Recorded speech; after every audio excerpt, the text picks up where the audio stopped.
Le vent souffle sur les plaines de la Bretagne armoricaine. Je jette un dernier regard sur la femme, mon fils et mon domaine. Hakim, le fils du forgeron, est venu me chercher. Les dieux ont décidé de mener le combat dans la vallée, là où tous nos ancêtres, tous géants guerriers celtes, après de grandes batailles, se sont imposés en maîtres. C'est leur maintenant de défendre notre terre contre une armée de cimériens prête à croiser le fer. Toutes les tribus se réunissent autour de grands menhirs pour invoquer les dieux afin qu'ils puissent nous bénir. Après cette prière avec mes frères sans faire état de zèle, les chefs nous ont donné à tous égorgés d'hydromel. Pour le courage, moi qui ai des failles, pour rester grands et fiers quand nous serons dans la bataille, car c'est la première fois pour moi que je pars au combat. Et j'espère être digne de la tribu de Dana.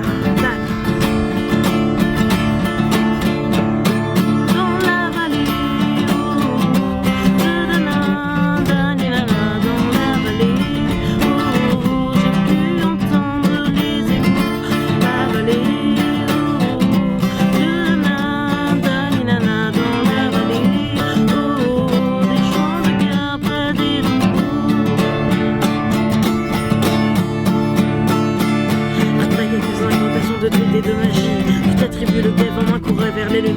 La lutte était terrible et je ne voyais que les ombres, touchant les ennemis qui revenaient toujours en surnombre. Mes frères tombaient l'un après l'autre devant mon regard, sous le poids des armes que possédaient tous ces barbares. Des lancers hachés, des épées dans le jardin d'Éden, qui écoutaient du sang sur l'herbe verte de la plaine. Pour ces jours de haine, où l'homme se traîne à la limite du règne, du mal et de la haine. Fallait-il continuer ce combat déjà perdu? Mais telle était la fierté de toute la tribu. Elle lutte à continuer comme ça jusque sur les couchants. Plus férocité, extrêmement plus d'acharnement. Fallait-il défendre la terre de nos ancêtres enterrés là? Et pour toutes les lois de la tribu de Dana.